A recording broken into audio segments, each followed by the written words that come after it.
Ayatollah Ali Khamenei की ये कुर्सी अब खाली हो गई। पिछले 36 सालों से खामेनेई इसी कुर्सी से ईरान को चला रहे थे। इस कुर्सी ने खामेनेई के संघर्ष को देखा, उनकी कूटनीति को देखा, उनके सख्त फैसलों को देखा।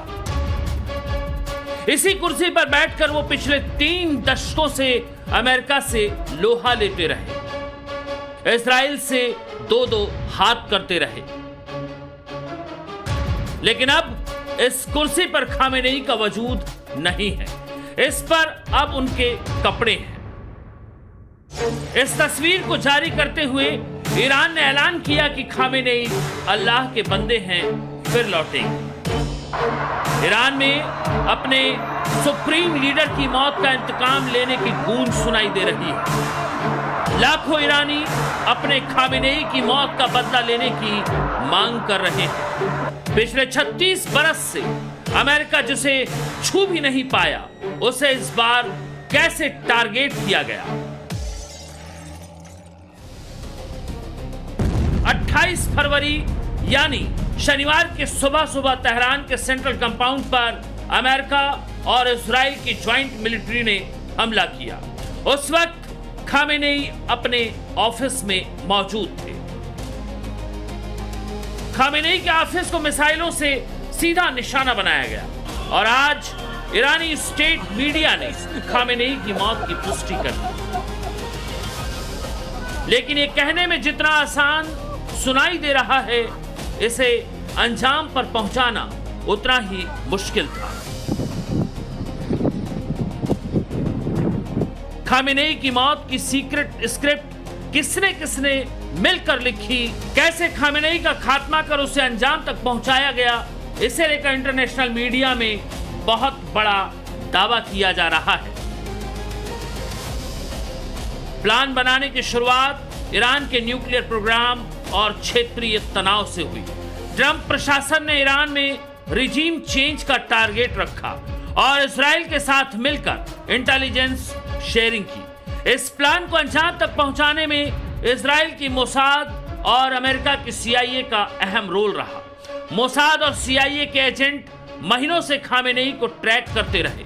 महीनों की प्लानिंग के बाद सैटेलाइट इमेजरी और स्पाई नेटवर्क से खामेनेई की लोकेशन जब 100% कंफर्म की गई तो परफेक्ट टाइमिंग पर स्ट्राइक की गई।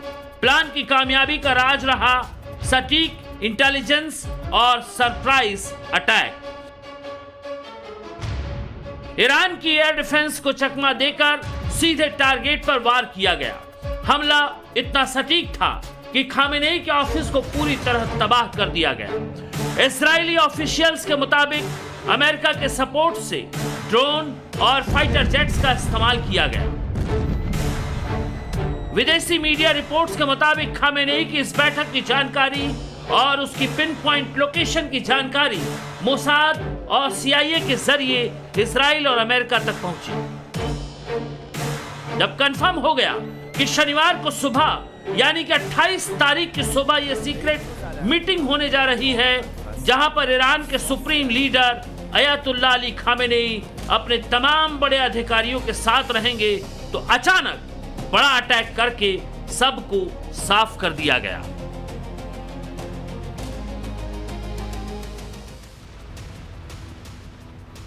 तो आपने समझा किस तरीके से खामेनेई को ख़त्म किया अपने हमले में। इजराइल और अमेरिका ने मिलकर, 2 बड़ी ताकतें मिलकर एक होती हैं तब जाकर खामेनेई को ख़त्म कर पाते हैं। वो खामेनेई जो 1979 से लगातार ईरान के सबसे सर्वोच्च नेता बने रहे।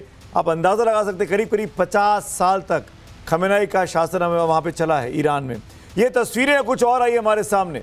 इजराइल के बेत शमेश शहर में ईरान के जो हमले हुए उसका ये वीडियो जारी हुआ है। बेत शमेश में पहले हमले का ये वीडियो सामने आया है। अभी कुछ देर पहले हमने आपको खबर दिखाई थी, अब वहाँ की तस्वीरें भी मिलनी शुरू हो गई हैं। जब ईरान ने हमला किया तो क्या हुआ वहाँ पे?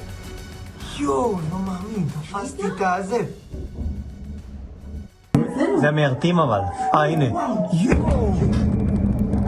יואו, תפסתי את זה, אני לא מאמין. יואו, תפסתי את זה. יואו, לא מאמין, תפסתי את הזה. זה מיירטים אבל. कैसे הנה. धुएं का गुबार उठा, तेज आवाज आई, वहां मौजूद जो लोग थे जिनके कैमरे मोबाइल फोन ऑन थे उन्होंने इनको कैद किया और अब ये तस्वीरें सोशल मीडिया के जरिए वायरल हो रही हैं जब बेत शमेश में ईरान ने इजराइल की जमीन पर हमला किया है। יואו, תפסתי את זה, אני לא מאמין. יואו, תפסתי את זה. יואו, לא מאמין, תפסתי את הזה. और इस बीच एक और बड़ी खबर आ रही है। ये बड़ी खबर अल जजीरा न्यूज चैनल के हवाले से, अल जजीरा के हवाले से बड़ी खबर आ रही है कि खमेनाई की मौत के बाद ओपेक ने एक बड़ा फैसला किया है। ऑयल प्रोड्यूसिंग कंट्रीज हैं जो उनका जो संगठन है ओपेक ने एक बड़ा फैसला किया है कि कच्चे तेल का उत्पादन बढ़ाएंगे। यूएस के जो तेल की मोनोपोली है उसको रोकने के लिए ये ओपेक ने फैसला किया है। बड़ी खबर ये अल जजीरा के हवाले से खबर आई है कि उत्पादन तेल का जो है वो बढ़ाया जाएगा अमेरिका की मनमानी ताकि इस क्षेत्र में ना होने पाए, क्योंकि लड़ाई पूरी मानी जा रही है, चाहे वो वेनेजुएला में हो चाहे वो ईरान में हो, वो दरअसल तेल के कुओं पर कब्जे की लड़ाई भी है, वैसे उसको देखा जा रहा है। आरती टिक्कू मेरे साथ है और प्रोफेसर राजीव नैन हमारे साथ हैं। राजीव जी, ये जो फैसला है ओपेक का ये कितना इंपॉर्टेंट हो सकता है?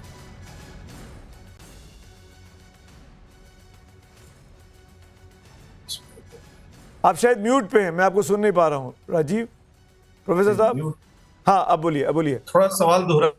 सवाल बड़ा यही मैं जानना चाह रहा था आपसे, ये जो ओपेक ने फैसला किया कि हम ऑयल प्रोडक्शन बढ़ाएंगे, इसका क्या मतलब है? अमेरिका की मनमानी ना चले, ऑयल प्रोडक्शन बढ़ाएंगे, ओपेक के इस फैसले का क्या मतलब है? क्या सवाल मुझसे पूछा गया है क्या अभी? जी राजीव जी, आप ही से पूछा गया है। हाँ, क्षमा करेंगे।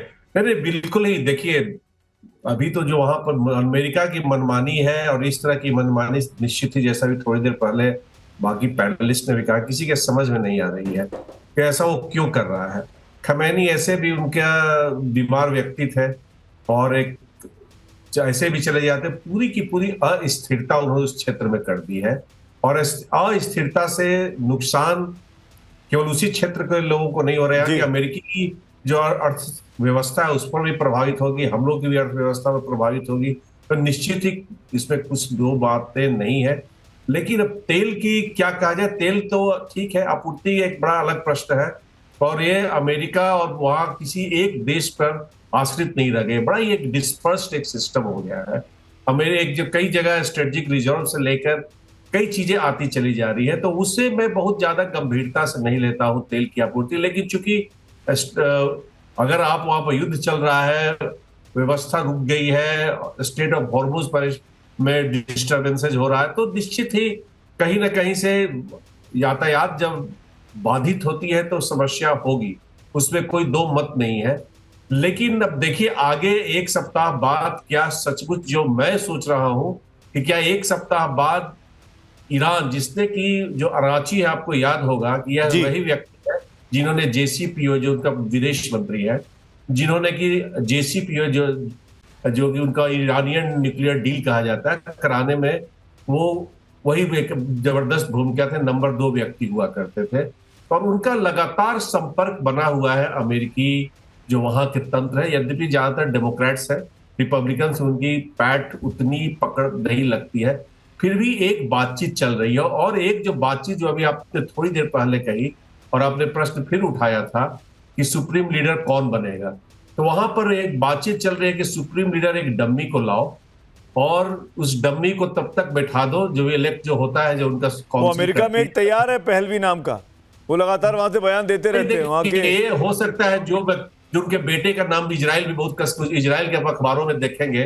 उनके जो 57 साल के बेटे का जिन्होंने आपने जिक्र किया, आपने था, उसे बता रहे हैं। लेकिन वो अभी एक डम्मी अगर तैयार होता है तब तक उसे रखेंगे, अब बाद में एक व्यवस्था परिवर्तन की बातचीत कर रहे हैं। क्या साहब, मैं लौटूंगा, मैं आपके साथ, आप तीनों रहिए मेरे साथ। हिंदुस्तान में जो कुछ हुआ इस हमले के बाद, खमेनाई के जाने के बाद, उस पर भी हम फोकस करना चाहते हैं।